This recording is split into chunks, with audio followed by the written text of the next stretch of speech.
ನೀವು ಏನು ಗೊಬ್ಬರ ಕೊಡದೆ ಏನು ಮೈಕ್ರೋ ನ್ಯೂಟ್ರಿಯೆಂಟ್ಸ್ ಎಲ್ಲ ಕೊಟ್ಟೇ ಇಲ್ಲ. ನನ್ನ ಅನಿಸಿಕೆ ಗಿಡ ಹೇಳ್ತಾ ಇದೆ ನಂಗೆ ನ್ಯೂಟ್ರಿಯೆಂಟ್ಸ್ ಚೆನ್ನಾಗಿ ಕೊಟ್ಟಿಲ್ಲ ಅಂತ. ಕೊಟ್ರೆ ಇನ್ನು ಚೆನ್ನಾಗಿ ಇರ್ತಿತ್ತು ಕರ್ಬ. ಒಂದು ಕೊಯ್ಲ್ ಈಗ 2-3 ಕೊಯ್ಲ್ ಕೊಯ್ದಲ್ಲಿ ಕಾಣ್ತಾ ಇದೆ ನಂಗೆ ತೋಟ. ಗಿಡ ಚೆನ್ನಾಗೇ ಇದ್ದಾವೆ.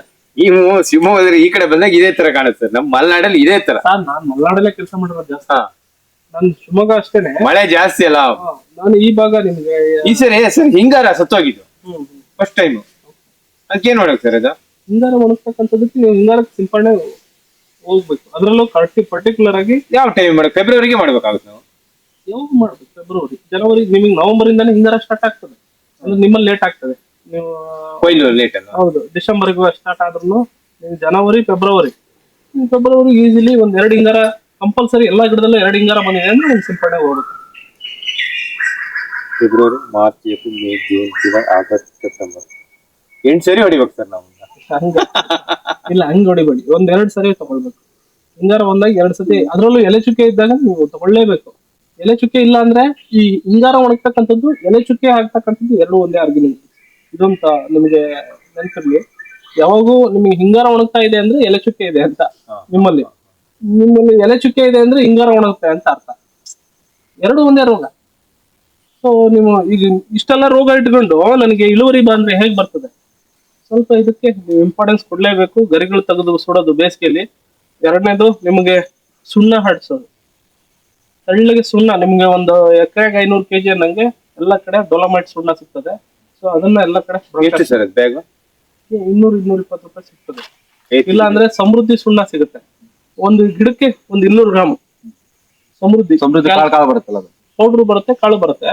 ಸೊ ನೀವು ಅದರಲ್ಲಿ ಕ್ಯಾಲ್ಸಿಯಂ, ಮೆಗ್ನೀಷಿಯಂ, ಸಲ್ಫರ್ ಚೆನ್ನಾಗಿರ್ತದೆ. ಪರ್ಸೆಂಟೇಜ್ ಚೆನ್ನಾಗಿರ್ತದೆ ಸಮೃದ್ಧಿ, ಮಲ್ಟಿಪ್ಲೆಕ್ಸ್ ಸಮೃದ್ಧಿ ಅಂತ. ಸೊ ಅದನ್ನ 200 ಗ್ರಾಮ್ ಒಂದು ಗಿಡಕ್ಕೆ ನೀರು ಸುತ್ತ ತೆಳ್ಳಗೆ ಹರಡಿಸಿದ್ರೆ ಆಗುತ್ತೆ. ಸೊ ಇದು ಮಾಡೋದ್ರಿಂದ ಸ್ವಲ್ಪ ನಿಮಗೆ pH ಬ್ಯಾಲೆನ್ಸ್ ಬರ್ತದೆ. ಭೂಮಿ ಹುಳಿ ಇದ್ದಾಗ ಈಗ ನಿಮ್ಗೆ ಇಲ್ಲ ಅಂದ್ರೆ ಈ ಭಾಗದಲ್ಲಿ ನಿಮ್ಗೆ ಹಸಿಗರಿ ಇಳೆ ಬೀಳ್ತಾ ಇದೆ ನೋಡಿ, ಜೋತ್ ಬೀಳ್ತಾ ಇದೆ. ಸೊ ಹಸಿಗರಿ ಹೆಡ್ಲು ಬೀಳ್ತಾ ಇದೆ ಅಂದ್ರೆ ಸೊ ಕ್ಯಾಲ್ಸಿಯಂ ಕೊರತೆ ಜಾಸ್ತಿ ಇದೆ. ಮಲೆನಾಡಲ್ಲಿ ಅದೇ ಕೆಲವರು ಹೇಳ್ತಾರೆ ನೀವು ಪೊಟಾಶ್ ಹಾಕ್ಬೇಕು ಅಂತ. ಪೊಟಾಶ್ ಬೇಕು, ಯಾಕಂದ್ರೆ 2 ಕ್ರಾಪು ಫೈಬರ್. ಸೊ ಅಡಿಕೆನೂ ಫೈಬರ್, ನಿಮ್ಗೆ ಕಾಳುಮೆಣಸು ಫೈಬರ್. ಸೊ ಅದಕ್ಕೆ ಸಾಕಷ್ಟು ಪೊಟಾಶ್ ಬೇಕಾಗ್ತದೆ. ಅದನ್ನ ನೀವು ಪ್ರತಿ ವರ್ಷ ಕೊಡ್ತಾ ಇದ್ದೀರಾ ಇಲ್ವಾ? ಪೊಟಾಶ್ ಪೊಟಾಶ್ ನೀವು ಒಂದು ಅಂದ್ರೆ ಬೇಸಿಗೆ ಟೈಮ್ ಕೊಟ್ಟಿದ್ದೀರಾ? ವರ್ಷಕ್ಕೆ 1 ಸಾರಿ ಕೊಡ್ತೀರಾ, 2 ಸಾರಿ ಕೊಡ್ತೀರಾ? ವರ್ಷಕ್ಕೆ 2 ಸಾರಿ ಕೊಡ್ತೀರಾ. ಮೇಲ್ ಗೊಬ್ಬರ 2 ಸಾರಿ ಕೊಡ್ತೀರಾ. ಸೊ ಮತ್ತೆ ಸಫಿಶಿಯಂಟ್ ಆಗಿ ಕೊಟ್ಟಿರ್ತೀರಿ ನೀವು. ಸುಣ್ಣ ಕೊಡದೆ ನೀವು ಏನೇ ಪೋಷಕಾಂಶಗಳು ಕೊಟ್ಟರು ಉಪಯೋಗ ಆಗಲ್ಲ. ನೀವು ಮಣ್ಣಿಗೆ ಸುಣ್ಣ ಕೃಷಿ ಇಲಾಖೆಯಲ್ಲಿ ಸಿಗುತ್ತೆ ಸರ್, ಸುಣ್ಣ ಅದಾಗಲ್ಲ? ಆಗುತ್ತೆ. ನಾನು ಹೇಳ್ತಾ ಇರೋದು ಎಂಟೈರ್ ತೋಟಕ್ಕೆ ಬ್ರಾಡ್ಕಾಸ್ಟ್ ಮಾಡ್ತೀನಿ ಅಂದ್ರೆ ಕೃಷಿ ಇಲಾಖೆ ಸುಣ್ಣ ತನ್ನಿ. ಸೊ ಗಿಡದ ಈಗ ಇಮಿಡಿಯೇಟ್ ಆಗಿ ಗೊಬ್ಬರ ಕೊಡ್ಬೇಕು ಅಂದಾಗ ನೀವು ಬಳಕೆ ಮಾಡೋದಾದ್ರೆ ಸಮೃದ್ಧಿ ಸುಣ್ಣ ತನ್ನಿ. ಸೊ ನಿಮಗೆ ಬೇರೆ ಮಾಡೋದು ಒಳ್ಳೇದು. ನಾವು ಯಾಕಂದ್ರೆ ಈಗ ಹೆಡ್ ಚುಕ್ಕೆ ಇರೋದ್ರಿಂದ ಈಗ ಹೆಡ್ ಇಲ್ಲಿ ಒಂದ್ ಸಾರಿ ವರ್ಷದಲ್ಲಿ ದಿನಶಣ ಈ ಹೆಡ್ ಇಲ್ಲಿ ಬಿತ್ತಂದ್ರೆ ಎಲ್ಲ ಬೀಜ ಇಲ್ಲೇ ಇರ್ತಾವೆ. ಅದಕ್ಕಿಂತ ನಾವು ಗಿಡದ ಕೃಷಿ ಇಲಾಖೆ ತರ್ಬೇಕಂತ ಎಲ್ಲದಕ್ಕೂ ಸೊಕಾಗ ಒಳ್ಳೆ. ಹಂಗೇನ ತುಂಬಾ ಜನ ನನ್ನ ಹತ್ರ ಕಾಂಟ್ಯಾಕ್ಟ್ ನಂಬರ್ ಇದೆ. ನಿಮ್ಗೆ ಡೈರೆಕ್ಟ್ ಆಗಿ ಡೆಲಿವರಿಗೆ ಕೊಡ್ತಾರೆ ಸುಣ್ಣ. ನಿಮ್ಗೆ ಹಂಗೇನಾದ್ರು ಬಲ್ಕ್ ಆಗಿ ತಗೊಂಡ್ರೆ ಅವಾಗ ನಿಮ್ಗೆ ವರ್ಕೌಟ್ ಆಗುತ್ತೆ. 4-5 ಜನ ಏನಾರ ರೈತರು ಒಟ್ಟಾಗಿ ತಗೊಂಡ್ರೆ ಗಾಡಿ, ಸೊ ಅವಾಗ ಇನ್ನೂ ಕಮ್ಮಿ ಬೀಳ್ತದೆ. ಅಲ್ಲ ಲೋಡ್ ಗಟ್ಲೆ ನಮ್ಗೆ ಬೇಕೀಗ. ಸುಣ್ಣ ಹಾಕೋದ್ರಿಂದ ಹೆಲ್ಪ್ ಆಗುತ್ತೆ, ಹುಳಿ ಸ್ವೀಟ್ ಆಗುತ್ತಲ್ಲ ಸರ್? ಈಗ ಮಣ್ಣಿನ ರಸಸಾರ 6.5ರಿಂದ 7 ಇರ್ಬೇಕು. ನಿಮ್ಮಲ್ಲಿ ಏನಾಗಿದೆ ಈಗ 5-6 ಆ ಸಮಥಿಂಗ್ ಅಲ್ಲೇ ಇದೆ. ಸೊ ಇಷ್ಟು ಭೂಮಿ ಹುಳಿ ಇಟ್ಕೊಂಡ್ರೆ ಪೋಷಕಾಂಶಗಳು ಗಿಡಕ್ಕೆ ಸರಾಗವಾಗಿ ಸಿಗೋದಿಲ್ಲ. Microbial load establishment, micro organism ಜಾಸ್ತಿ ಆಗ್ಬೇಕು, ಚೆನ್ನಾಗಿ ಕಳಿಬೇಕು ಇವೆಲ್ಲ. ಸೊ ಇದು ಪಚನ ಕ್ರಿಯೆ ಚೆನ್ನಾಗಿ ಆಗಿರುತ್ತೆ. ಯಾವ ಟೈಮಲ್ಲಿ ಆಗ್ತದೆ ಸರ್ ಸುಣ್ಣ? ಇದೇ ರೈಟ್ ಟೈಮ್, ಈ ಟೈಮಲ್ಲಿ. ಹೌದು, ಮಳೆ ಎಲ್ಲ ಕಡಿಮೆ ಆಗ್ತಿದ್ದಂಗೆ 1 ರೌಂಡ್ ಸುಣ್ಣ ಹಾಕೋದ್ರಿಂದ ಈಗ ಕಾಳುಮೆಣಸಿಗೆ ಬರ್ತಕ್ಕಂಥ ರೋಗಗಳು, ಬೇರು ಕೊಳೆ, ಕಾಯಿ ಕೊಳೆ ಇವೆಲ್ಲವೂ ಹತೋಟಿ ಆಗೋದು ಸುಣ್ಣದಿಂದ. ಅಂದ್ರೆ ನೀವು ಪಾಚಿ ನಿಮ್ ಮನೇಲಿ ಯಾವ್ದಾರ ಪಾಚಿ ಕಟ್ಟಿರೋದಕ್ಕೆ ನೀವು ಸುಣ್ಣ ಹೊಡೆದು ಒಣಗಿಸ್ತಿರಲ್ಲ, ಯಾಕಂದ್ರೆ ಅಲ್ಲಿರ್ತಕ್ಕಂಥ ಬ್ಯಾಕ್ಟೀರಿಯಾಗಳು ಎಲ್ಲ ಸಾಯ್ಲಿ ಅಂತ. ಸೊ ಇಲ್ಲೂ ಹಾಗೆ ಮಣ್ಣು ನಮಗೆ ಅಡಿಕೆಲೆ ಹಾಕುವಾಗ ನಮಗೆ ಸ್ವಾದ ಸಿಗ್ಬೇಕು ಅಂದ್ರೆ ಸುಣ್ಣ ಹಾಕ್ಬೇಕು. ನೀವು ಹಾಕ್ತೀರಾ ಅಡಿಕೆಲೆ, ಸೊ ಸುಣ್ಣ ಹಾಕ್ಲಿಲ್ಲ ಅಂದ್ರೆ ಬರೀ ಎಲ್ಲ ಅಡಿಕೆ ಹಾಕೊಳ್ಳಿ ನೋಡೋಣ, ಆಗೋದಿಲ್ಲ. ಸೊ ಹಾಗೆ ಮಣ್ಣಿಗೂ ಒಂದು ರುಚಿ ಬರುತ್ತದೆ, pH ನ್ಯೂಟ್ರಲ್ ಬರ್ತದೆ. ಮಣ್ಣಿನ ರಸಸಾರ ಸರಿಯಾದಾಗ ನೀವು ಎಲ್ಲಾ ಪೋಷಕಾಂಶಗಳು ಗಿಡಕ್ಕೆ ಸರಾಗವಾಗಿ ಸಿಗ್ತವೆ. ಸಸಿ ಗಿಡದಲ್ಲಿ ತುಂಬಾ ರೋಗ ಇದೆ. ಇದಕ್ಕೆ ನಾನೀಗ ಒಂದ್ ಬೇಸಿಗೆಯಲ್ಲಿ ಒಂದ್ ಸಿಪ್ಪಣ್ಣೆನ ತಗೊಳಕ್ ಹೇಳ್ತೀನಿ. ನಾನು ಬಂದ್ ನೀಟಾಗಿ ಬರ್ಕೊಡ್ತೀನಿ. ಆ ಸಿಂಪಡಣೆಗೆ ಏನಂತಾರೆ ಏನ್ ಬಳಸ್ಬೇಕು, ಇಲ್ಲಾಂದ್ರೆ ಬರ್ಕೊಂಡ್ ಹೋಗಿ ಕ್ಲೀನ್ ಆಗಿ ಕಳಿಸ್ರಿ. ಅದ್ರ ಜೊತೆ ನೀವು ಬರ್ರಿ. ಅಲ್ಲ, ನಾನು ನಿಮಗೆ ವರ್ಷದಲ್ಲಿ 1 ಸಾರಿ ಇಲ್ಲ 2 ಸಾರಿ ಬರ್ಬೋದು. ಅದೇ 2 ಸರಿ ಒಂದ್ಸರಿ ಸಿಂಪಡಣೆ ಟೈಮಿಗೆ ಅಲ್ಲ ಬರ್ತೀನಿ. ಪ್ರಾಬ್ಲಮೆಟಿಕ್ ಇದ್ದಾಗ ಎಲ್ಲಾದ್ರೂ ಬರ್ತೀನಿ. ನಾನು ಇಲ್ಲಿ ಯಡೂರಲ್ಲ ಬಂದಿದ್ದೀನಿ. ನೋಡ, ಅದು ಅಗ್ರಿಕಲ್ಚರಿಸ್ಟ್ ನ ಈ ಕಡೆ ಜನ ಬಳಸ್ಕೊಳ್ಳೋದು ಬಾರಿ ಕಡಿಮೆ ಸರ್. ಅದೇ ಸರ್, ಏನಿಲ್ಲ ಸರ್, ಈಗ ಡಿಪಾರ್ಟ್ಮೆಂಟ್ ಆಗ್ಲಿ ನಮ್ಮನ್ನಾಗ್ಲಿ ನೀವು ಒಂದ್ಸರಿ ಎಕ್ಸಾಂಪಲ್ ಹೇಳ್ತೀನಿ. ನಮ್ ಕಡೆ ಒಂದ್ಸರಿ ಇದು ಮೆಣಸಿನ ಸಾಯ್ತಲ್ಲ, ಆ ಕಾಯಿಲೆ ಬಂದಿತ್ತು. ಅಗ್ರಿಕಲ್ಚರಿಸ್ಟ್ ಬಳಸ್ಕೊಂಡ್ರೆ ಅಷ್ಟು ಬರ್ತಿದ್ರು, ಮಿಕ್ಕಿದ್ರೆ ಅಷ್ಟು ಚಿಕ್ಕಾಗಿ ಹೋಗುತ್ತೆ. ಒಂದು ತೋಟ ಒಂದು ಗೊಂಬೆ ಆ ತರ ಆಗುತ್ತೆ. ಆಮೇಲೆ ಇವೆಲ್ಲ ಇದು ಹೋಗುತ್ತೆ ನೀರು ಅಲ್ವಾ ಸರ್? ಈ ಕಪ್ಪಲ್ಲಿ ಬಿದ್ದಿರ್ತಾರೆ ಸಾಗೆ ಹೋಗಿ ತೆಗೆದಾಕಿ ನೀವು ಕಪ್ಪನ್ನ ಚೆನ್ನಾಗಿ ಎರೆಸ್ಬೇಕು. ಕಪ್ಪು ಪ್ರತಿ ಮುಂಗಾರಲ್ಲಿ ಮುಂಗಾರ ಕಪ್ ಹೆರ್ಸಿತ್ತು ಸರ್. ಮುಂಗಾರ 2-3 ಈಗ ಪ್ರತಿ ಟೈಮ್ ಬೀಳ್ತಾ ಇರ್ತಾ ಅದು ನೀರು ಕಟ್ಕೊಂಡಿತ್ತು. ಅದನ್ನ ತೆಗಿಯೋದಕ್ಕೆ ಹೆಂಗ್ ನೀರು ಅರಿವು ಹೋಗ್ತಾ ಇದೆ. ಇದು ಪ್ರತಿದಿನ ನಡಿಬೇಕು. ಇದು ಎಲ್ಲೋ ರೆಗ್ಯುಲರ್ ಆಗಿ ಹಾಕಲ್ಲೇ ಇರ್ಬೇಕು. ಇದು ಅದರಲ್ಲೂ ಮಲೆನಾಡಲ್ಲಿ ನೋಡ್ರಿ, ಇಲ್ಲಿ ಏನಾಗಿದೆ, ಇಲ್ಲೊಂದು ಬನ್ನಿ, ಇಲ್ಲಿ ಬಹಳ ಇಂಪಾರ್ಟೆಂಟ್ ಇರೋದು ಇಲ್ಲೇ. ನಿಮ್ಗೆ ಅಲ್ಲಿ ಏನಾಗ್ತಾ ಇದೆ, ಅದು ಸೀಪೇಜ್ ಹಿಂಗ್ ಬರ್ತಾ ಇದೆ ತೋಟದಲ್ಲಿ. ಇದು ಸೀಪೇಜ್ ಔಟ್ ಆಗ್ತಾ ಇಲ್ಲ. ನೀವೇನ್ ಮಾಡ್ಬೇಕು ಅಂದ್ರೆ ಇಲ್ಲಿ ತಲೆಗಾಲುವೆ ಹೊಡಿಬೇಕು ಚೆನ್ನಾಗಿ ಸೈಡ್. ಸೊ ಈಗ ಇದನ್ನ ಆಳ ಹೊಡ್ಕೊಂಡ್ರೆ, ಈಗ ಅಲ್ಲಿ ಎತ್ತರ ಇದೆಯಲ್ಲ, ಅದ್ರ ಸೀಪೇಜ್ ಎಲ್ಲ ಹಿಂಗ್ ಬರ್ತಾ ಇರ್ತದೆ. ಇದು ಮಧ್ಯದಲ್ಲಿ ಹಿಂಗೆ ಬರ್ತಾ ಇದೆ. ಸೊ ಈಗ ಬರ್ತಾ ಇದೆ ನೋಡ್ರಿ, ಇಲ್ಲಿ ಕಾಣ್ತಾ ಇದೆಯಲ್ಲ. ಈಗ ನೋಡ್ರಿ, ಅಲ್ಲಿ ನೀರು ಹರಿತಾ ಇದೆ. ಇಲ್ಲಿಂದ ಸೀಪೇಜ್ ಹಿಂಗ್ ಬರ್ತಾ ಇದೆ. ಈಗ ಇಲ್ಲೂ ಬರ್ತಾ ಇರ್ತದೆ ಇದು. ಸೊ ಇದನ್ನ ನೀವು ಇಲ್ಲಿ ನಾವೇನ್ ಮಾಡ್ಬೇಕು, ತಲೆಗಾಲುವೆ ಹೊಡಿಯೋದು. ಇಲ್ಲಿ ಅಡ್ಡ ಹಳ್ಳ ಇದೆಯಲ್ಲ ಅವನ್ನೆಲ್ಲ ಆಳ ಹೊಡಕ್ಕೆ ಬರಲ್ಲ. ಕಲ್ಲಿದು ಬಂದೆ ಅಲ್ಲಿ ಹೊಡಿಯಕ್ಕಾಗಿ ನಾನು ಇಲ್ಲಿ ನೋಡ್ಕೊಳ್ಳಿ ಸರ್. ಇಲ್ಲಿ ನಿಮ್ ತೋಟದೊಳಗಡೆ ಹೊಡಿಬೇಕಾದ್ರೆ ಇಲ್ಲ, ಅಲ್ಲಿ ನಿಮ್ಗೀಗ ಯಾವ್ದು ಮೇಲ್ಗಾಲ್ವೆ ಹೊಡಿಯೋದು, ನೀವು ತಲೆಗಾಲ್ವೆ ಅದು ಎಲ್ಲ ತೋಟದಿಂದ ಬರ್ತದೆ ಅಲ್ವಾ? ಸೊ ನೀವೇನ್ ಮಾಡ್ಬೇಕು, ನಿಮ್ ಪ್ರೊಟೆಕ್ಷನ್ ಇಲ್ಲ ಸರ್, ಎಲ್ಲ ತೋಟದಿಂದ ನೀವು ಬರಲ್ಲ. ನಮ್ ತೋಟದಿಂದ ಅಲ್ಲಿಂದ ಈ ಕಡೆ ಬರ್ತೀವಿ, ಇಲ್ಲಿಂದ ಈ ಕಡೆ ಬರ್ತೀವಿ. ಅದು ಈಸಿ. ಫಸ್ಟ್ ಅದನ್ನ ಹಾಳ ಮಾಡ್ತೀವಿ ನೀವು. ಹೆಂಗೋ ಡೌನ್ ಇರೋದ್ರಿಂದ ಸೊ ಅದನ್ನ ಹಾಳ ಮಾಡಿದ್ರೆ ನಿಮ್ಗೆ ಈ ತೋಟ ಸೇಫರ್ ಸೈಡ್ ಅಲ್ಲಿ ಇರುತ್ತೆ. ಇಲ್ಲಾಂದ್ರೆ ಪೂರ್ತಿ ಸೀಪೇಜ್ ಹಿಂಗ್ ಹೋಗ್ತಾ ಇದೆ ನಿಮ್ಗೆ. ಮ್ಯಾನುವಲ್ ಮಾಡೋದ್ ಕಷ್ಟ ಇದೆ, ದೊಡ್ಡದೇ ಮಾಡ್ಬೇಕು. ಕಲ್ಲಿದೆ ಅಂತ ಬಿಟ್ಟಿದ್ದೀರಾ? ಕಲ್ಲಿದೆ ಸರ್, ಈ ತರ ಬಂಡೆ ನೋಡ್ರಿ, ನಿಮಗೆ ನೀರು ಮೇಲ್ಗಡೆನೆ ಇದೆ. ಸೊ ಸೀಪೇಜ್ ಮತ್ತೆ ಸರಾಗಿ ಹೋಗ್ಲಿಕ್ಕೆ ಸ್ವಲ್ಪ ಎಂಟ್ರಿ ಆಗ್ತಾ ಇದೆ. ಈಗ ಇದೆಲ್ಲ ಏನಿದು ಅರ್ಶನ ಹಾಕಿದ್ದ? ಅರ್ಥ ಹಾಕಿದ್ದಲ್ಲಪ್ಪ, ಏನಕ್ಕೆ ಬಳಸಿದೆ ಅದು? ಅಲ್ಲ, ಅದು ತೇವಾಂಶ ಇರೋದ್ರಿಂದ ಚೆನ್ನಾಗಿ ಉಡ್ತಾ ಇದೆ ನೋಡಿ. ಆ ತರ ಕಾನ್ವೆಂಟ್ಸ್ ಇದಾವೆ ಸರ್, ಅರ್ಶನ ಆಗುತ್ತೆ ನೋಡಿ. ನೋಡಿ, ಆ ಕಡೆನೆ ಯಾಕೆ ಜಾಸ್ತಿ ಆಗ್ತಾ ಇದೆ, ಈ ಕಡೆ ಏನೂ ಆಗಿಲ್ಲ ನೋಡಿ. ಬೆಟ್ಟಾಗಿ ಈ ಕಡೆ ಹೋಗಿ ಸೀಪೇಜ್ ಎಲ್ಲ ಅಲ್ಲಿ ನಿಲ್ತಾ ಇದೆ. ಸೊ ಈಗ ಅದು ಅಕ್ಯುಮುಲೇಟ್ ಆಗ್ತಾ ಇರೋದು ಅಲ್ಲಿ ನೀರು ಜಾಸ್ತಿ. ಸೊ ಅಲ್ಲಿ ಜಾಸ್ತಿ ರೋಗ ಕಾಣ್ತಾ ಇದೆ. ಮುಂದಿನ ದಿನಗಳಲ್ಲಿ ನಿಮಗೆ ಬರ್ತದೆ. ಇಷ್ಟು ತೇವಾಂಶ ಇದು ಹೆಂಗೆ ಮಳೆ ಕಂಟಿನ್ಯೂ ನೀವು ನವೆಂಬರ್ ಗಂಟ ಉಳಿತು ಅಂದ್ರೆ ಎಲ್ಲ ಕಾಳ್ಮೆಂಟ್ಸ್ ಬಳ್ಳಿನೂ ಹೋಗುತ್ತೆ.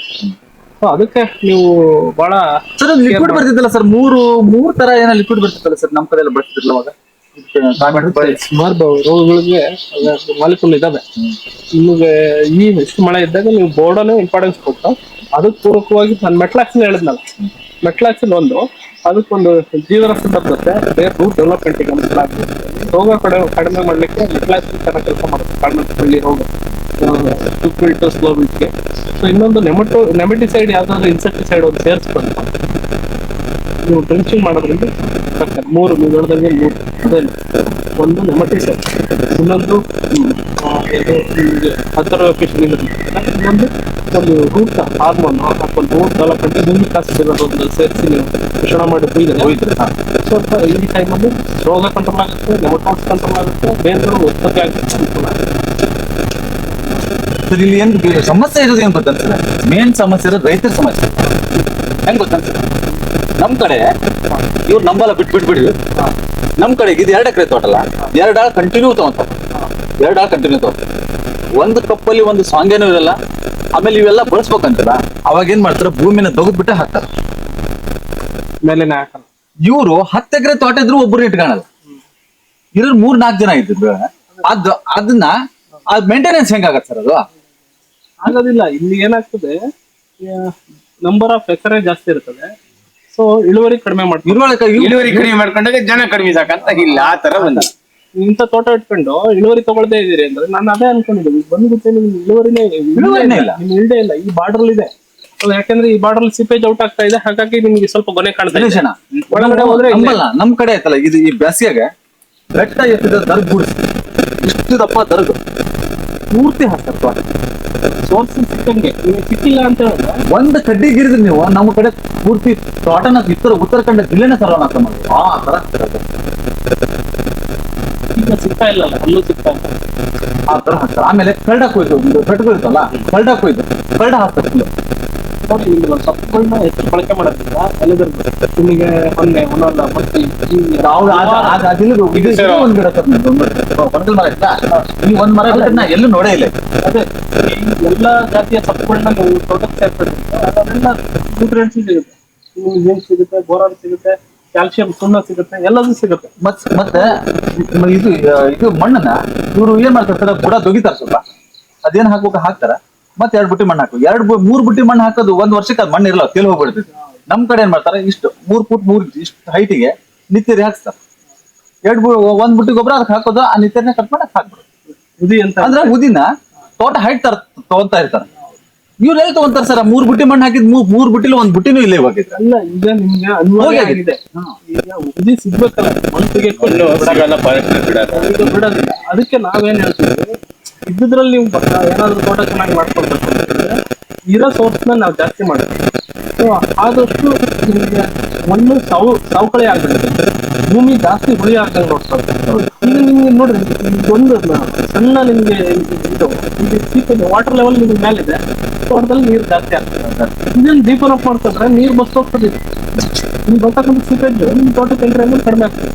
ನೀರು ಬಿದ್ದಂತ ನೀರು ಬೇಗ ಆಯ್ಕೆ ಬಂದ್ರೆ ನಿಮ್ಗೆ ಮಣ್ಣು ಹದವಾಗಿ ಉಳಿತದೆ, ಅದು ನಿಮ್ಗೆ ಬಹಳ ದಿನ ಬಳಕೆ ಆಗ್ತದೆ. ಮಣ್ಣು ನಿಮಗೆ ಸಪೂರ ಆಗ್ತಾ ಇರ್ತದೆ, ನೀರು ಜಾಸ್ತಿ ತಪ್ಪಿದೆ. ಸೊ ಹೆಚ್ಚು ದೊಡ್ಡ ಮಳೆ ಬಂದಾಗ ಕಳೆದೋಗ್ಬಿಡುತ್ತೆ. ಇದು ಬಹಳ ಇಂಪಾರ್ಟೆನ್ಸ್ ಮಲ್ನಾಡಲ್ಲಿ ಕೊಡ್ಬೇಕಾಗಿರೋದು ಇದು. ಸಸಿಲಿ ಎಲೆ ಚುಕ್ಕೆ ಇದು ಹೆಡ ಬರ್ತಾ ಇರ್ತದೆ, ಅದನ್ನ ಕಡಿದ್ರೆ ಆಗುತ್ತಲ್ಲ ಹೆಡ. ನಿಮ್ಗೀಗ ಕೆಳಗಡೆ ಗರಿ ಅಲ್ಲಿ ಬಂದಿದೆ ಸರ್, ಈಗ ಇದ್ರಲ್ಲಿ ಇದೆ ಅಲ್ಲ. ಸೊ ಈ ಗರಿಲಿ ನಿಮಗೆ ಈಗ ಎಲೆ ಚುಕ್ಕೆ ಬಂದಿದೆ, ಆ ತರ ಗರಿನ ಕಟ್ ಮಾಡಿ ಹೊರಗಡೆ ತಗೊಂಡೋಗಿ ಕೊಡ್ಬೇಕು. ನೀವು ಇಲ್ಲೇ ಬಿಟ್ರೆ ಮತ್ತೆ ಅದು ಅಲ್ಲೇ ಇದ್ರ ಸಮಸ್ಯೆ ನೀವು ಮಾತಾಡಿದ್ರಲ್ಲ, ಅವಾಗ ಇದು ಸಸಿ ತೋಟ ತೆಗೆದು ಬಿಡಂದ್ಬಿಡು, ಸಸಿ ತೆಗೆನ್ ಸರ್ ಆದ್ಮೇಲೆ ಏನ್ ಮಾಡಕ್ ಬೀಳ್ತದಲ್ಲ, ಅದನ್ನ ಕಲೆಕ್ಟ್ ಮಾಡಿ ದೂರ ಸುಡ್ಬೇಕು. Very important. ಸುಟ್ರನೆ ಮಾತ್ರ ರೋಗ ಕತೋಟಿ. ನೀವು ಇಲ್ಲೆಲ್ಲ ಪಕ್ಕದಲ್ಲಿ ಹಾಕಿದ್ರೆ ಅಲ್ಲಿ ಆರ್ಗನಿಸಮ್ಸ್ ಅಲ್ಲಿ ಪಡೆದಿರ್ತದೆ, ಮತ್ತೆ ಗಾಳಿ ಮೂಲಕ ಇಲ್ಲಿ ಬರ್ತದೆ.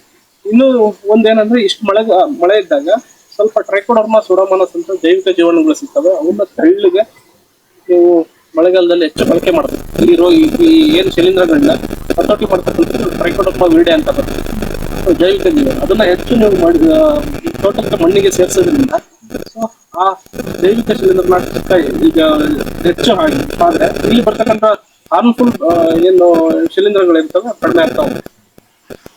ಈ ಕೋಳಿ ಗೊಬ್ಬರ ಇಕ್ಕೆ ಹಾಕಿದ್ರೆ ಏನ್ ಎಫೆಕ್ಟ್ ಇದೆ? ಅದನ್ನ ಚೆನ್ನಾಗಿ ಕಳಿಸಿರೋದು ಹಾಕಿದ್ರೆ ಒಳ್ಳೆ ಕಳಿಬೇಕು. ಯಾವುದೇ ಗೊಬ್ಬರ ನೀವು ಕೋಳಿದಾಗ್ಲಿ, ಕುರಿದಾಗ್ಲಿ, ದನದಾಗ್ಲಿ ಅದು ಕಳ್ಸಿಲ್ಲ ಅಂತ ಹೇಳಿದ್ರೆ ನೀವು ಉಪಯೋಗ ಆಗುತ್ತೆ. ಚೆನ್ನಾಗಿ ಕಳ್ಸಿದ್ರೆ ಅದಕ್ಕೆ ಸ್ವಲ್ಪ ಜೈವಿಕ ಜೀವಾಣುಗಳನ್ನ ಸೇರಿಸ್ಕೋಬೇಕು. ಸೊ ನೀವು ಹೊರಗಡೆ ಎಲ್ಲೋ ನಿಮ್ಗೆ ಗೊತ್ತೇ ಇರೋದಿಲ್ಲ, ಬಯಲುಸೀಮೆಯಿಂದ ಬರ್ತದೆ ಕುರಿ ಗೊಬ್ಬರ. ಸೊ ಅದನ್ನ ತಂದು ತೋಟಕ್ಕೆ ನಾವು ಹಾಕ್ತೀವಿ, ಅಲ್ಲಿ ಬರ್ತಕ್ಕಂಥ ಎಲ್ಲಾ ರೋಗಗಳು ಇಲ್ಲಿ ಬರ್ತವೆ. ಸೊ ಅದನ್ನ ನೀವು ಕುರಿ ಗೊಬ್ಬರ ತಂದ್ರೆ ಒಂದ್ ಕಡೆ ಹಾಕಿ ಅದಕ್ಕೆ ಟ್ರೈಕೋಡರ್ಮಾ ಸೂಡೋಮೋನಾಸ್ ಹೆಚ್ಚು ಗೊಬ್ಬರ ಎಲ್ಲ ಬಿಟ್ಬಿಟ್ರಿ. ಅದೇ ನಿಮ್ಗೆ ಕಾಳುಮೆಣಸು ಎಷ್ಟೋ ತೋಟಗಳಲ್ಲಿ ಹೋಯ್ತು. ನನ್ನ ಇದು ವೈಯಕ್ತಿಕ ಅನುಭವ ಸರ್. ಆಗ್ಲೇಬೇಕು ಅಂದ್ರೆ ದಿನೇಶನ ದರ್ಗು ಸೊಪ್ಪಿನ ಕೊಟ್ಟಿಗೆ ಗೊಬ್ಬರ ಸ್ಟಾಕ್ ಮಾಡ್ತೀರಿ ನೀವು, ಕುರಿ ಗೊಬ್ಬರ ತಗೊಂಡು ಅದಕ್ಕೆ ಸುರಿ ಮಿಕ್ಸ್ ಮಾಡಿ ಮಿಕ್ಸ್ ಮಾಡಿಬಿಟ್ಟು ತುಂಬಿ ಹಾಕ್ಬೇಕು, ಕಾಂಪೋಸ್ಟ್ ಮಾಡ್ಬೇಕು. ನಿಮ್ಗೆ ಎಷ್ಟು ಕಾಳುಮೆಣಸು ಹೋಯ್ತು ಮಲೆನಾಡಲ್ಲಿ ಅಂತಂದ್ರೆ ಎಷ್ಟು ನಮ್ಗೆ 20 ಎಕರೆ 10 ಎಕರೆ ನಮ್ಮ ಕಣ್ಣಿಂದಲೇ ಹೋಯ್ತು ತೋಟ. ಯಾಕೆ ಅಂದ್ರೆ ನೀವು ಕಳೆದ ಒಂದು 7-8 ವರ್ಷದಲ್ಲಿ ಹೆಚ್ಚು ಕುರಿ ಗೊಬ್ಬರ ಬಳಕೆ ಮಾಡ್ತಾ ಇದ್ದಾರೆ. ಹೊರಗಡೆ ಬಯಲುಸೀಮೆಯಲ್ಲಿ ಬರ್ತದೆ, ಅದನ್ನ ಮಣ್ಣು ಜೊತೆಗೆ ಮಿಶ್ರಣ ಮಾಡಿ ತರದು, ಯಾವುದೇ ಲೇಬರ್ ತರಬಾರ್ದು. ಸೊ ಅದನ್ನ ನಾವು ಡೈರೆಕ್ಟ್ ಆಗಿ ತಂದು ತೋಟಕ್ಕೆ ಬಳಕೆ ಮಾಡೋದ್ರಿಂದ ಅಲ್ಲಿ ಈ ಸೇವಂತಿಗೆಗೆ ವೆಜಿಟೇಬಲ್ಸ್ಗೆ ಹೆಚ್ಚು ಇಂಪಾರ್ಟೆನ್ಸ್ ಕೊಡ್ತಾರೆ ನೀವು ಬೆಳೆಸಿದ್ರೆ. ಆ ವೆಜಿಟೇಬಲ್ ಬರ್ತಕ್ಕಂಥ ಎಲ್ಲ ರೋಗಗಳು ಈ ಶಿಲೀಂಧ್ರಗಳು ನಿಮಗೆ ಕೊಲೆಟೋಟೋಕಮ್ ಆಗಿರ್ಬೋದು, ಸಿಜೇರಿಯಂ ಆಗಿರ್ಬೋದು, ಇವೆಲ್ಲ ನಿಮ್ಗೆ ಆರ್ಗನಿಸಮ್ಸ್ ಕುರಿ ಗೊಬ್ಬರದ ಮೂಲಕ ಇಲ್ಲಿ ಬರ್ತವೆ. ನಾವು ಅದರಲ್ಲೂ ಹೆಚ್ಚು ತೇವಾಂಶ ನಮಗೆ ಈ ಭಾಗದಲ್ಲಿ ಕುರಿ ಗೊಬ್ಬರ ತರಿಸೋದಲ್ಲ ನಾವು ರೋಗದ, ಹಾಗಂತ ನಾವು ಕೆಟ್ಟದು ಅಂತ ಹೇಳ್ತಾ ಇಲ್ಲ. ಅದನ್ನ ನಾವು ಬಳಸಲಿದ್ದ ಬಳಸ್ತೀವಿ. ಹೌದು, ಒಳ್ಳೆ ನೀವು ಮಣ್ಣನ್ನ ನೀಟಾಗಿ ಇಟ್ಕೊಳ್ಬೇಕು, pH ನ ಸರಿಯಾಗಿ ಇಟ್ಕೊಂಡು ನೀವು ಆ ಜೈವಿಕ ಶಿಲೀಂಧ್ರಗಳನ್ನ ಮಿಶ್ರಣ ಮಾಡಿ ನೀವು ಕೊಟ್ಟಿಗೆ ಗೊಬ್ಬರ ಹಾಕೋದ್ರಿಂದ, ಕುರಿ ಗೊಬ್ಬರ ಹಾಕೋದ್ರಿಂದ ತುಂಬಾ ಒಳ್ಳೇದು. ಕುರಿ ಗೊಬ್ಬರ ನಾವು ಕಾಂಪೋಸ್ಟ್ ಮಾಡಿದ್ವಿ, ನಾವು ದರ್ಭ ಗೊಬ್ಬರ ತೆಂಗಿನ ಗೊಬ್ಬರ ಎಲ್ಲ ನಾವು ಅದೇ ತರ ಮಾಡಿದ್ವಿ. 17 ದೊಡ್ಡ ಕಾಂಪೋಸ್ಟ್ ಮಾಡಿದ್ವಿ. ಕಾಂಪೋಸ್ಟ್ ಮಾಡಿ ಏನ್ ಮಾಡಿದ್ವಿ, ದರ್ಗು ಅರ್ಕ ಹೊಡೆಯೋದು, ಕುರಿ ಗೊಬ್ಬರನ ಅರ್ಕ ತಂದು ಹಾಕೋದು, ಕೋಳಿ ಹಿಕ್ಕಿನ ಅರ್ಕ ಹಾಕೋದು, ಸೊಪ್ಪು ಬರೋದು ಅರ್ಕ ಹಾಕೋದು.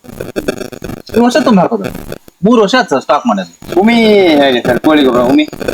ಅದೇ ನಾನು ಹೇಳ್ತಾರೆ ಕಳ್ತಿರ್ಬೇಕು ಅಂತ ಅದು ಡೈರೆಕ್ಟ್ ತಂದು ಹಾಕಂಗಿಲ್ಲ. ಡೈರೆಕ್ಟ್ ಚೆನ್ನಾಗಿ ಡಿಕಂಪೋಸ್ ಆಗಿದ್ರೆ ಬಳಕೆ ಮಾಡಿ.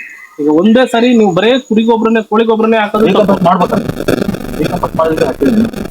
ಇಲ್ಲಾಂದ್ರೆ ನಿಮಗೆ ಮಾರ್ಕೆಟ್ ಅಲ್ಲಿ ಅನ್ನಪೂರ್ಣ ಅಂತ ಸಿಗುತ್ತೆ. ಅದನ್ನ ಕೇಳ್ಬೇಕಾಯ್ತು ಸರ್, ಅದು ಹೇಗೆ ಚೆನ್ನಾಗಿದೆ. ಅದರಲ್ಲಿ ಅನ್ನಪೂರ್ಣದಲ್ಲಿ ನಿಮಗೆ ಬೇಗ ಏನಾದ್ರು ಅದರಲ್ಲಿ ವೆರೈಟಿ ಇದಾವ ಸರ್? ಅನ್ನಪೂರ್ಣಕ್ಕೂ ಗ್ರೀನ್ ಗೋಲ್ಡ್ ವ್ಯತ್ಯಾಸ ಇದೆ. ಗ್ರೀನ್ ಗೋಲ್ಡ್ ನಮ್ ಕಡೆ green gold highest. Green gold ಅದರಲ್ಲಿ ಅನ್ನಪೂರ್ಣಕ್ಕೂ ಗ್ರೀನ್ ಗೋಲ್ಡ್ ಹೋಲ್ಸೋದಾದ್ರೆ ಅನ್ನಪೂರ್ಣ ನಮ್ಗೆ ಸಮಸ್ಯೆ ಬರ್ತದೆ ಗೊತ್ತಾ? ಇಲ್ಲಿ ಆಳಿನ ಸಮಸ್ಯೆ.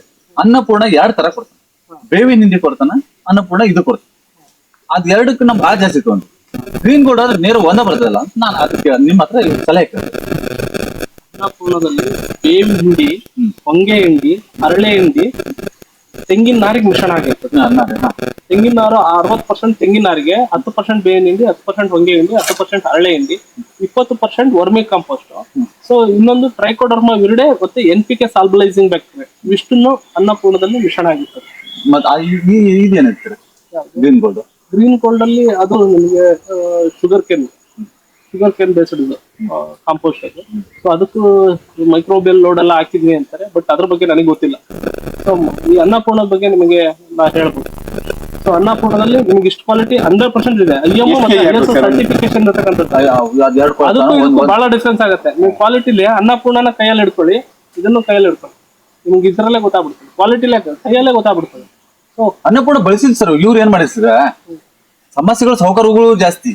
ಒಂದ್ಸಲ ಬಳಸಿದ್ ನಾ ಏನಿದೆ ಕಂಟಿನ್ಯೂ 3-4 ವರ್ಷ ಕಂಟಿನ್ಯೂ ಮಾಡಿ ಅಂತ ಹೇಳಿ. ಯಾವಾಗ್ಲೂ ಅಷ್ಟೇ. ಅವಾಗ ಫಸ್ಟ್ ಹೇಗಿದೆ? 1 ವರ್ಷ ಗೊತ್ತಾಗಲ್ಲ ದಿನೇಶನ ಯಾವ್ದಾದ್ರು. ಯಾವ್ದಾದ್ರು ಗೊತ್ತಾಗ ಈ ವರ್ಷ ಹಾಕಿದ್ದು ಮುಂದಿನ ವರ್ಷ ಬರಲ್ಲ, ಅದ್ರ ಮುಂದಿನ ವರ್ಷ ಬರಲ್ಲ. ಅದು ಕಂಟಿನ್ಯೂ 3 ವರ್ಷ ಮಾಡ್ಬೇಕು. ಇವ್ರು ಏನ್ ಮಾಡ್ತಾರೆ ಸರ್, ಸಮಸ್ಯೆ ರೈತರದ ಸಮಸ್ಯೆ ಇರೋದು. ಇಲ್ಲ, ಒಬ್ರು ರೈತರು ನಾನು ಬೆಳಗ್ಗೆ ಕಾಲ್ ಮಾಡಿದ್ದೀನಿ, ನಿಮ್ಮ ಏರಿಯಾಗೆ ಬರ್ತಾ ಇದ್ದೀನಿ. ಅಲ್ಲಿ ಯಾವ ರೈತರು ಸರ್, ನಾನು 4 ವರ್ಷದಿಂದ ಅನ್ನಪೂರ್ಣನೇ. ಈ ವರ್ಷ ನಾನು ಹೇಗೆ ಮಾಡ್ಲಿ, ನಮ್ ಬೇರೆ ಪ್ಲಾಟಿಗೆ ನಾನು ಪಕ್ಕದಲ್ಲೇ ಬೇರೆ ಬಳಕೆ ಮಾಡ್ತಾರೆ, ನಮ್ ಪ್ಲಾಟ್ ಅಲ್ಲಿ ನಾನು ಅನ್ನಪೂರ್ಣನೇ ಬಳಕೆ ಮಾಡಿದ್ದು. ಸೊ ಅನ್ನಪೂರ್ಣ ಬಳಕೆ ಮಾಡಿದ್ದು ಯೂನಿವರ್ಸಿಟಿಯಿಂದನೇ ಬಂದಿದ್ದು. ಅವ್ರಿಗೆ ಬಂದಾಗ ನಿಮ್ ಪ್ಲಾಟೇ ಚೆನ್ನಾಗಿದೆ, ಏನ್ ಕೊಡ್ತಾ ಇದೀರಿ ಅಂತ ಕೇಳೋದಕ್ಕೆ ನಾನು 4 ವರ್ಷದಿಂದ ಅನ್ನಪೂರ್ಣ ಕೊಡ್ತಾ ಇದೀನಿ, ಬೇರೆ ಕಾಂಪೋಸ್ಟ್ ಎಲ್ಲ ಕೊಡ್ತಾ ಇಲ್ಲ ಅಂತ. ಸೊ ಬೇರೆ ಕಾಂಪೋಸ್ಟ್ ಪಕ್ಕದಲ್ಲಿ ಕೊಟ್ಟಿದ್ದಾರೆ, ಅವ್ರದ್ದು ಅಷ್ಟೊಂದು ಚೆನ್ನಾಗಿಲ್ಲ ಸರ್, ನಮ್ದೇ ಚೆನ್ನಾಗಿದೆ. ಸೊ ಹಾಗಾಗಿ ಈ ವರ್ಷ ನಾನು ಬೇರೆ ಕಾಂಪೋಸ್ಟ್ಗೆ ಹೋಗೋಣ, ಅನ್ನಪೂರ್ಣ ಹೋಗೋಣ ಅಂತ ಅವರೇ ಕೇಳ್ತಾರೆ ನನಗೆ. ಅವ್ರ ಹೆಸರು ಹೇಳ್ತೀನಿ ನಿಮ್ಗೆ. ಅನ್ನಪೂರ್ಣ ಏನ್ರಿ ಯಾವ್ದೇ ಗೊಬ್ಬರ ಹಾಕಿದ್ನು 3 ವರ್ಷ ಅನ್ನಪೂರ್ಣ ಹಾಕ್ತಿದಂತಲ್ಲ. 3 ವರ್ಷ ಕಂಟಿನ್ಯೂ ನೀವು ಮಣ್ಣು ಹಾಕ್ತಿರೋ ಬಿಡ್ತಿರೋ ಸೆಕೆಂಡ್. ಅನ್ನಪೂರ್ಣ ಬುಡ ಬಿಡಿಸ್ಬಿಟ್ಟು ಅನ್ನಪೂರ್ಣ ಹಾಕಿ ಬುದ್ಧಿ ಮುಚ್ಚಿಟ್ಟು ಬಿಡ್ಬೇಕು. 3-4 ವರ್ಷ ಅನ್ನಪೂರ್ಣನ ಮಾತ್ರ ರಿಸಲ್ಟ್ ಗೊತ್ತಾಗುತ್ತೆ. 3 kg 3 kg ಕಾಳ್ಮೆಣ್ಸ್ ಇದೆ ಅಂದ್ರೆ ನೀವು 3 kg ಬರಲಿ. ಸೊ ನಿಮಗೆ ಅನ್ನಪೂರ್ಣ ಕೊಡೋದ್ರಿಂದ ಮಣ್ಣಿನ ಬೇರುಗಳ ಸಂಖ್ಯೆ ಜಾಸ್ತಿ ಆಗ್ತದೆ. ಅದು ನೀವು ಕೋಕೋಪಿಟ್ ಇರುತ್ತಲ್ಲ, ತೆಂಗಿನ ನಾರು ಇರ್ತದೆ, ಸೊ ಗಾಳಿ ಆಡ್ಲಿಕ್ಕೆ ಚೆನ್ನಾಗಾಗ್ತದೆ. ಸೊ ಇನ್ನೂ ಒಂದು ಮೈಕ್ರೋ ಆರ್ಗನಿಸಮ್ ಚೆನ್ನಾಗಿರ್ತದೆ. ಪೋಷಕಾಂಶಗಳು ಮಣ್ಣಲ್ಲಿರ್ತಕ್ಕಂಥ ಎಲ್ಲ ಪೋಷಕಾಂಶಗಳನ್ನ ಗಿಡಕ್ಕೆ ಎಳೆದು ಕೊಡ್ತಕ್ಕಂಥದ್ದು. ಸೊ ಬೇವಿನ ಹಿಂಡಿ, ಹೊಂಗೆ ಹಿಂಡಿ, ಹರಳೆ ಹಿಂಡಿ ಇರೋದ್ರಿಂದ ನಿಮಗೆ ಸಾಯಿಲ್ ಬಾರ್ನ್ ಫಂಗಸ್, ನೀವು ಆಗಲೇ ಕಾಳ್ಮೆಣ್ಸಿಗೆಲ್ಲರ ಏನ್ ರೋಗ ಇದೆ ಅವನು ಹತೋಟಿ ಮಾಡ್ತಕ್ಕಂಥ ಟ್ರೈಕೋಡರ್ಮಾ ವಿರಿಡೆ ಅಂತ ಸಸಿಗೆ ಸಸಿಗೆ 1 kg ಕೊಡ್ಬೋದು. ನೀವು 2 ವರ್ಷದ ಮೇಲ್ಪಟ್ಟಿದೆ ಅಂದ್ರೆ 3 ವರ್ಷದ ಮೇಲೆ 4 ವರ್ಷದ ಮೇಲ್ಪಟ್ಟಿದೆ 1 ವರ್ಷ ಕೊಡ್ತಾರ ಸರ. ಒಂದ್ಸರಿ ಹಿಂಗ್ ನೋಡ್ತಾರ, ಏನೂ ಆಗಿಲ್ಲ, ಮುಂದಿನ ವರ್ಷ ಬೇರೆ. ಅದು ಈ ವರ್ಷ ಬೇಸಾಯ ಮಾಡಿದ್ರೆ ನೆಕ್ಸ್ಟ್ ಬರಲ್ಲ. ಅದು ನೆಕ್ಸ್ಟ್ ವರ್ಷನೂ ಬೇಸಾಯ ಮಾಡ್ಬೇಕು. ನೀವು ಮಣ್ಣು ಹಾಕೋದು ಬೇಡ, ಬುಡ ಬಿಡಿಸ್ಬಿಟ್ಟು ಅನ್ನಪೂರ್ಣ ಗೊಬ್ಬರ ಹಾಕಿ ಉದಿ ಮುಚ್ಚಿಟ್ಬಿಡ್ರಿ. ನೀವು ಮಣ್ಣು ಹಾಕೋದು, ಮಣ್ಣು ಹಾಕೋದು, ಮಣ್ಣಲ್ಲಿ ಇದರಲ್ಲಿ ನೀವ್ ಹೇಳ್ದಂಗೆ ಏನೂ ಇಲ್ಲ, ಇರೋದಿಲ್ಲ, ಏನೂ ಇಲ್ಲ ಅದ್ರಾಗೆ. ಸೊ ಮೇಲಿನ ಮಣ್ಣು ತಂದು ಹಾಕೋದ್ರಿಂದ ಸ್ವಲ್ಪ ಮೈಕ್ರೋ ಆರ್ಗ್ಯಾನಿಕ್ ಕಾರ್ಬನ್ ಎಲ್ಲ ಚೆನ್ನಾಗಿರ್ತದೆ, ಅದನ್ನ ಬಳಕೆ ಮಾಡ್ಬೋದು. ಉದಿ ಹಾಕೋದು ನೀವು ಅವಾಗಲೇ ಹೇಳಿದ್ರಲ್ಲ, ಉದಿ ಹಾಕೋದು ಬಹಳ ಇಂಪಾರ್ಟೆಂಟ್. ಇಂಪಾರ್ಟೆಂಟ್. ಸೊ ಇಲ್ಲಿ ಉದಿ ಹಾಕೋದ್ರಿಂದ ನಿಮಗೆ ಆ ಕಡೆ ಕಪ್ಪಿರ್ತದೆ, ಈ ಕಡೆ ಕಪ್ಪಿರ್ತದೆ. ಸರ್ರ ನೀರು ಇಳಿದೋಗ್ಬಿಡುತ್ತೆ. ಇಲ್ಲಿ ವೇಟ್ ಬಿದ್ದಾಗ ನೀರು ಸಿಪ್ಪೆ ಮಳೆಗಾಲದಲ್ಲಿ ಇರೋದಿಲ್ಲ, ಬೇಗ ಆ ಕಡೆ ಈ ಕಡೆ ಎಳೆದ್ ಬಿಡ್ತದೆ. ಸರ್ ಈ ಕಡೆ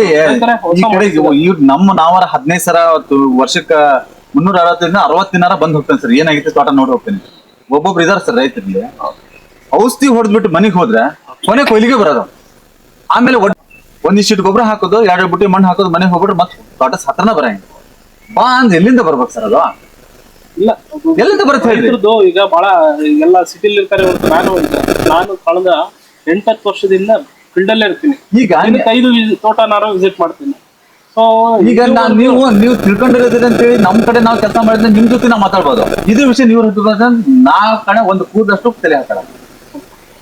ಇಲ್ಲ ಅವ್ರಿಗೆ ಈಗ ಅನುಭವಕ್ಕೆ ಬರ್ತಾ ಇದೆ, ಅನುಭವಕ್ಕೆ ಬಂದಿದೆ. ಯಾಕಂದ್ರೆ ರೋಗಗಳು ಜಾಸ್ತಿ ಆಗ್ತಾ ಇದೆ, ಇಳುವರಿ ಕಮ್ಮಿ ಆಗ್ತಾ ಇದೆ.